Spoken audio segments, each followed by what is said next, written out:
Արցախի կորսված հայրենիքի պահպանվող հիշողության և վերադարձի հույսի մասին էին խոսում Մոսկվայի հայկական տաճարային համալիրի Տապան թանգարանում։ Այստեղ բացված ցուցահանդեսը ներկայացնում էր ոչ միայն Արցախի մշակույթն ու պատմությունը, այլև արցախցիների ապրած իրականությունը պատերազմից ու տեղահանումից հետո։ Ցուցադրության սրահներում արցախյան բնապատկերներն էին, հայկական անուններով քարտեզներ, հին լուսանկարներ, գորգեր ու գրքեր, որոնք հաստատում էին Արցախը միայն տարածք չէ, այլ ինքնություն ու մշակույթ։ Բացման ընթացքում հնչող հիմնական ուղերձը մեկն էր՝ հիշել, որպեսզի վերադառնալ։ Այսօրվա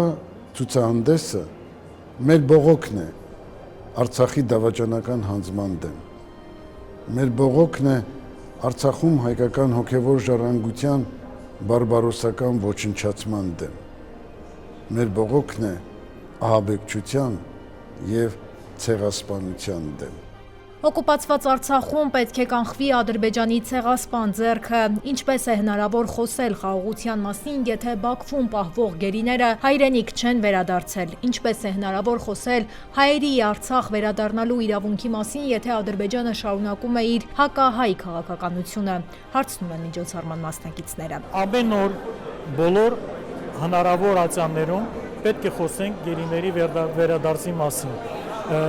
Եթե կան գերիներ, ուրեմն մեր հարաբերություններում, Ադրբեջանի Հայաստանի հարաբերություններում ամեն ինչ լուծված չէ։ Ուրեմն այդ խաղաղությունը իմիտացիա է։ Ցուցահանդեսում առանձնահատուկ տեղ ուներ Արցախի քարտեզը, որտեղ մանրամասն ներկայացված էր հայկական եկեղեցիները, գյուղերն ու լեռնային բնակավայրերը։ Այցելուների ուշադրության կենտրոնում էին նաև Արցախի նկարիչների աշխատանքները, որոնցում պատկերված էին Շուշնին, արցախյան գյուղերը և Արցախի կնոջ կերպարը։ Ահա այս ամենը վառ ապացույց է, որ Արցախը հայկական է։